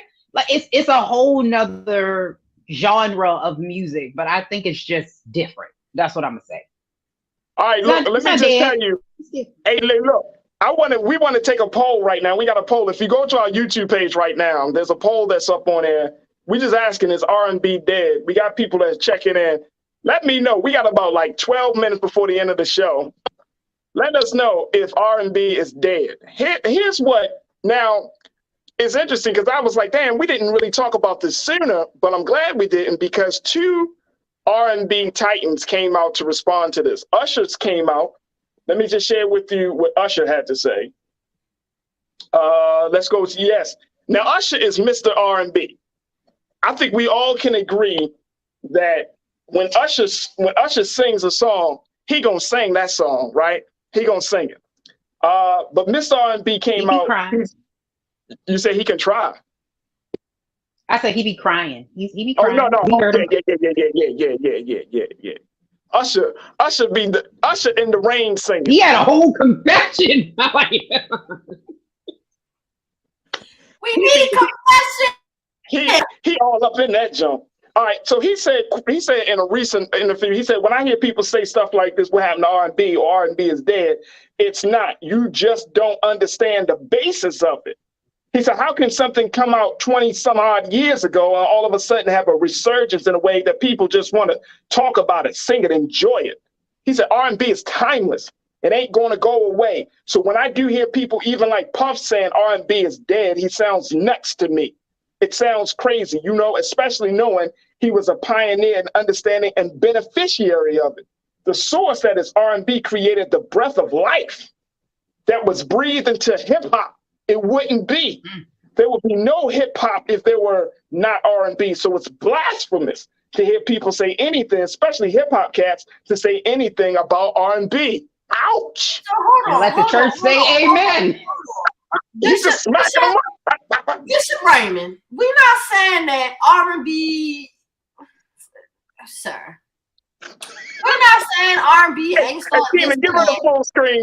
Give her the full screen, Tina. We're not saying R&B didn't start this or start that. We're not saying R&B just it has had an issue with existing. That's yes, R&B is timeless because we can listen to songs from 2005. That's true. We can listen to Earth, Wind, and Fire in them. That's true. However, the feeling of R&B, the like you said, vulnerability of R&B is dead. You cannot deny that. Other than all we want to talk about having sex or going on a date, what else is there to R&B currently? Like Lee said, it devolved and it's now back, in my opinion, back to just this really either sexualized or F you, I'm moving on type of soundtrack. Like it's Summer Walker. I will say her recent album, she talked and expressed her feelings, how she felt in her position being a fourth baby mother and what she went through. Like, talk about feelings. Mary J. Iman, we love, black folks, we love pain, man. We love when singers are on the track. Pain, showing their pain. That's why Mary J. Blige is, that's why Mary J. Blige is such an icon. Mm-hmm. We don't like the dancery Mary, right? You know what I'm saying? We want we want that Mary. We want I'm not gonna cry no more, Mary. I'm not gonna cry, but I am crying, Mary. I'm tired of you. I want it to smell like pine sol. I want it to smell like I'm pissed, I'm frying chicken, and I'm cleaning the house.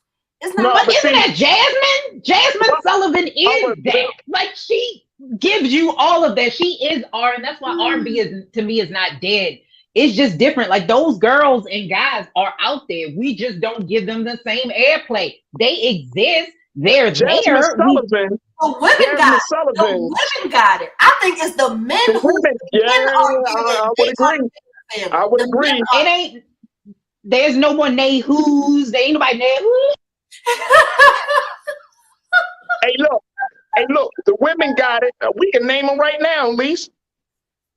Jasmine Sullivan, SZA, her, Summer Walker. Those sisters right now, they putting their pain out on that track.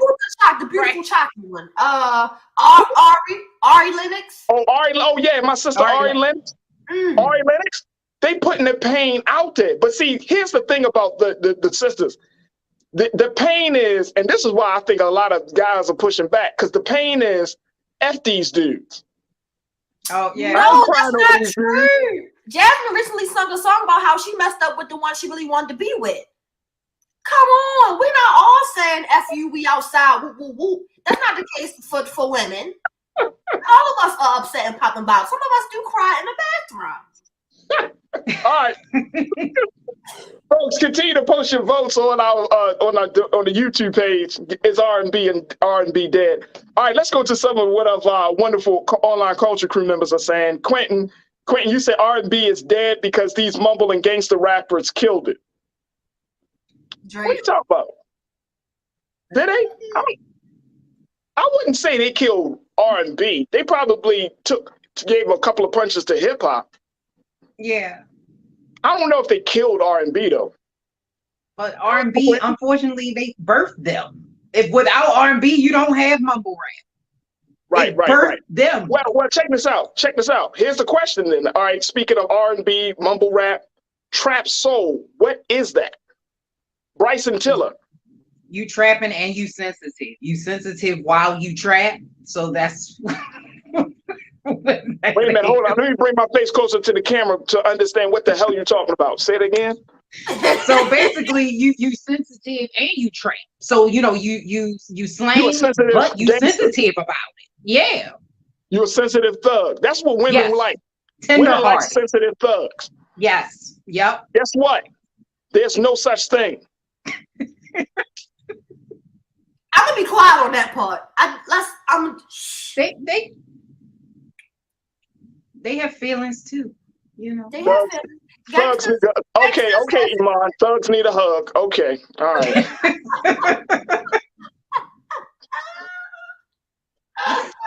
I'm gonna whip this dude. I'm gonna shoot this black man, but I can't express how I feel about you, girl. Right. You don't like my music. Versatile.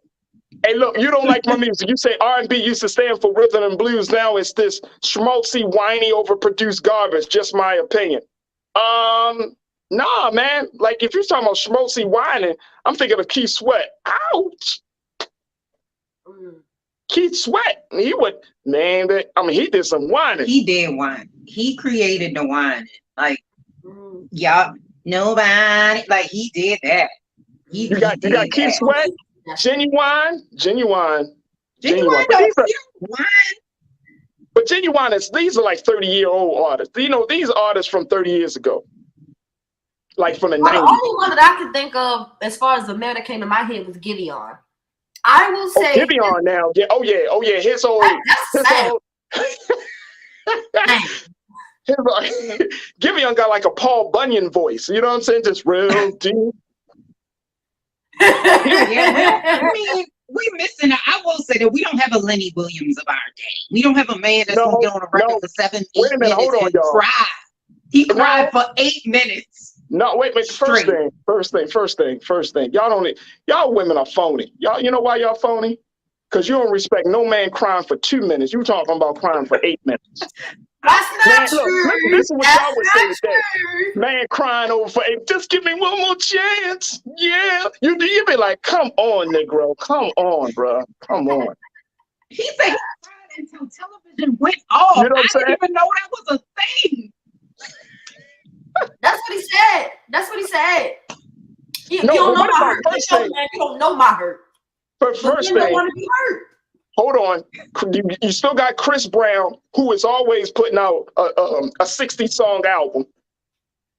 Chris Brown, he will take you from the club to the bedroom to the chapel, back to the bedroom, take you into the rain, back to the bedroom.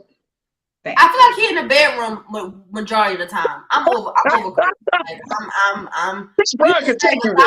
Ways you're gonna take the girl panties off. Like, okay, we get it. We understand. Yeah, Chris Brown will take you there. Please. Chris Brown. The panties is off. What's next? Like, what else? What else? You're right. The men is struggling. You're right, Iman. I feel like the men struggling. I feel struggling. Hey, look, hey, Lisa and Iman. So Diddy asked on a line Justin Timberlake, to name, because Justin Timberlake, no, R&B is not dead. And Diddy said, well, name me 5 artists that don't use auto-tune that's good for R&B. Justin Timberlake could not respond. And he said, boom, that's why I say R&B is dead. We can say Mario. We can definitely say Mario. But Mario, and look, there's no disrespect to Mario. He a Baltimore native. But when was the last song you heard of Mario? From 2016? That's not the point, Farajii. That is not the point. The point is. No, I'm serious. And I'm not, this is no shade. I'm just talking about this. I'm saying like right now, if you had to name 3 male R&B singers, I would have to say right now, it's probably like Giveon, Chris Brown, and Tank just dropped the album. Okay. Tank just dropped the album. Okay. I was thinking of my man Maxwell, but you know, Maxwell comes out every 10 to 12 years. So it's hard, but I will say that auto-tune has been used for a while. Like, so a lot of the singers that we didn't realize were using auto-tune were using it. We just couldn't hear it until T-Pain came. And then that's when R&B really started to go a little bit. That's a variation of R&B, but that's not even like, I don't even know. I'm going to be honest with you. Brian McKnight said this. He said that that music is getting to a space of being genre-less, right? Like we can't put it in this box, and we shouldn't put it in this box anymore to have R&B artists, for example, because it's genre-less. And when I think of T-Pain, I'm thinking of like, I don't know what genre. Is he hip-hop? Is he R&B? He you know what I'm saying? It's like he talking over the track. He's rapping a little. I mean, his words sound like a rap, but then it's like he's whining. He's whining. Like, let's just call it what it is. I don't know if he would be a singer though. He doesn't come across to me as a singer. He came across more. He can sing. T-Pain, give him an Usher song to cover. Oh, T-Pain gonna sing that thing. Yeah, he was on the Tiny Desk. Remember, he said he can sing. Like, seriously, he can sing for real. But I will say that his own lane, though. I think T-Pain made his own, or well, introduced us to a different lane of R&B. I agree, and I think that what the genreless music, I agree with it, because a lot of the genres were created, I think, in order to divide racially. Because when you look at the difference between R&B and pop, it's very blurry, and a lot of the times it depends on if the person is dark skinned or black. And then it's like Beyonce is pop, but you know, Rihanna, they kind of mix her. No, they say Rihanna is pop. She's still a little bit lighter, but like a Jasmine Sullivan. Yeah, she R&B. R&B. Yeah, she's not pop at all. So it just depends. It's the sound. It's the sound. I mean, going back to what one of our culture crew members said, you know, rhythm and blues. So yeah, it could be a little jumpy, but then there's that blues side, right? Like it's like two dynamics at play. You got rhythm and you got that blues, but I mean, I think it's a slower tempo. You know what I mean? You can't. It's a different sound. Let me say something. People are tripping off of my sensitive thug. All right, Jawan, at that, you said sensitive thug, ? And laughing emojis. That's Iman's favorite type of guy. If y'all don't know Iman Heath, that's her favorite type of guy. She loves to hate sensitive thugs. Wait a minute. No, she has a tender-hearted. There you go. He wear cardigans and Timberlands. That's what she's looking for. Wait a minute. No. That's not what I want. I want you to be mean to everybody. Except you. That's all. I don't have enough time. I don't have enough time to talk about. Y'all want a dude to bust the dude in his mouth if he looks at you wrong, but then give you flowers and rub my feet. Exactly. Mm-hmm. Mm-hmm. We got so much work to do. Rashida, you said that is the stupidest thing I ever heard. A sensitive thug will be in jail rapping his R&B song to you. Wow. Yep. I know what you're talking about. She's talking about R. Kelly. Ooh. Wait a minute. Well, what? I said something wrong? He the king of R&B, right? I don't know how to feel. I don't know. I hit y'all. Y'all like, oh, wait a minute, hold up, bro. I don't even know if I should laugh or. I'm not sure what to do. What we doing right now? Here is our look. Check this out. Ming Lee, Natasha Serge, you said you were responded to our other sister and loyal culture crew member, Lana Latham. You said it does seem like an agenda is being pushed cause that music is causing young black boys to kill each other on a regular. Talking about hip hop and R&B, where we're seeing it right now. But R&B right now, I seem to believe, based on our little quick poll, R&B Dead, 62% of you said no, 37% say yes. So send me your R&B playlist, please, because I'm missing something. I listen to. We got to remember. And folks, maybe we need to quantify this at least in terms of time period. Like, what are we going to say?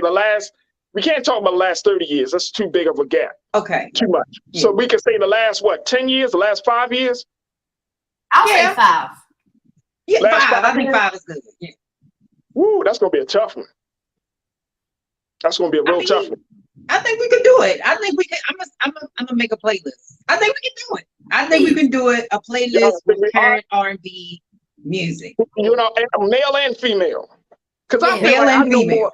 Like I feel like I know more of the sisters. Like I'm hearing more sister voices, which is powerful. But then I'm hearing a little bit less. Where I remember when Trey Songz was hot. Chris Brown again, he was still hot. Like I said, Maxwell. We talk about Tank a little bit. You know what I'm saying? I love Raheem DeVaughn. Raheem DeVaughn will give you that real R&B. Mm-hmm. He's one of my favorite male artists. He said he's the king of R&B. So, I mean. I absolutely not. He's a participant in R&B, but not the king. He's definitely a participant. He's in the court. He's a prince. No, not even that. let's go a little bit lower because he's a knight. we can try that. We can try that. He's the knight of R&B. We talk about Giveon. So Giveon, he's making his making his way to it. You know, but I feel like, you know, we have to do a little bit more thinking and digging for males. But for women, yeah, don't ask me right now. I gotta do some research. Right, you gotta do some research. I think we can come up with women. I think women are out there more. I think women are way out there more. Absolutely. I think people who saying that R&B isn't dead still listen to Jodeci and Boyz II Men. We're not talking about them. Like, no, we're not talking about too them. far We're not back. talking about that. We're talking about Yeah. That's a good point. Good point. Yeah, Jodeci, like I don't even think of any male groups. Like, remember back in the day, there was like Mint Condition, Jodeci, 112. Tony, by the way. Tony. Like, there were male groups. I don't even know who the R&B groups are for the day. We don't have any right now. Ain't no. I don't think we have any. Ain't none. I think B5 was the last ones. I think they were the last. You said who? B5. No. Who? No, it's okay. It don't even. It's all right. We going. They were under Diddy. They were a part. They were a production of him. So I like them. I actually like them. I did too. I know exactly what you're talking about, but I ain't talking about. And Day 26, he had them too. What they was? He had Day 26. Day 26. They were the last. Right. But there aren't any R&B groups right now. Male R&B groups. Not mainstream. Genuine Tank and who's the other one? I was trying to think of the other one too. You talking about LSG? Think of the name the other day. Yeah, aren't they? They were supposed to be in a group. Tyrese. Keith Sweat. It was Gerald Levert, Keith Sweat, and Johnny Gill. They were no, Farajii. Let's bring it. I'm just letting y'all know LSG was hitting it. They was hitting it. They were. That song was they killed the game with that. My Body song killed the game. Not that. We're not talking about them, Farajii. I know that. I'm just a little bit more. Just a little bit. Okay. All right. It was Tyrese and Tyrese. Yes. Oh, Tyrese. Yeah. Tyrese should be on the list, but he wouldn't. He hasn't dropped the song lately. He's an actor now. I think. Jamie Foxx. Yeah, Jamie can sing. Actually, singing. He said that singing was actually his first love before acting. Yeah, Jamie Foxx, that man. Jamie Foxx. Can sing. Yeah, Jamie is awesome. I like Jamie. Yeah, I like Jamie. You know what I'm saying? I think that we need to hear like more from him on the music side. But I think it's coming. I think he's gonna drop an album soon. I feel like he is. So the consensus is that R&B is not dead. It's just different. It's just different. It's alive, but it's just moving different. It's like the clone of. It got COVID-19. You said it got COVID-19. Mm-hmm. R&B has COVID. Yes. You got some fun. You got some wild jokes today, Iman. You know that. I'm not laughing. It's on the respirator. R&B needs help. Wait a minute. So you sound like R&B is almost dead. It's almost dead. I feel as though yes, it needs help. It needs nutrition. Right. It needs some sea moss. R&B needs some sea moss. There it is. Hey, y'all, I think we're gonna end the show right now. Okay. When Iman start talking about how R&B needs sea moss. Come on, Iman. Come on. R&B needs some Tylenol right now. R&B look worn out. It needs to. Jesus, take the wheel of R&B, please, because right now it's been on Ambien all night. It needs some Flintstone vitamins. That's what it needs. Oh man. Well, we will see. We will see. People are pushing back on it. Folks are saying it's going to be interesting. I don't know. I don't know. Maybe we're going to get some more R&B offerings this year from some of, I know Chris Brown dropped his new album, but it will be interesting to see what the rest of the year holds for music in terms of that space. But R&B groups, now that we talked about it, the lack of male R&B groups is really interesting. We used to always at least have one in every missing the matching outfits. He missing the matching outfits. Boy bands are still hot. Look, boy bands are still hot. If Boyz II Men started touring today, they would be sold out in every venue. You think so? I agree. Even though Deep Voice is gone, I agree. I agree.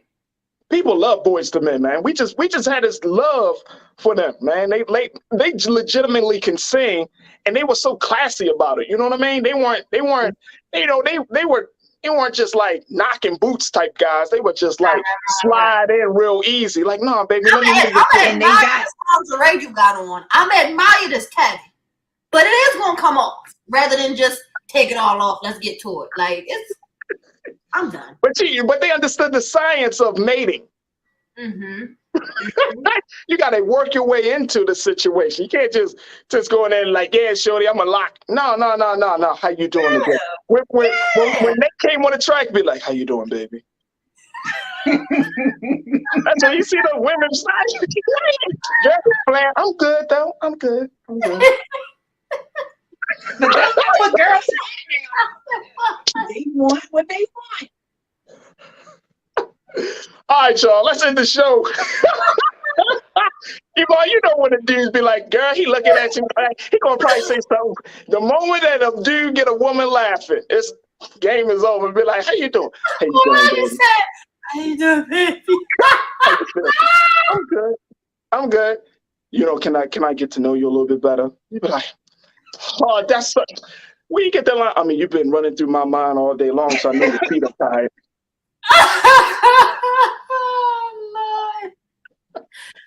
Oh, Lord. That's what women do. They start laughing like, that is so cheesy. So what's your name?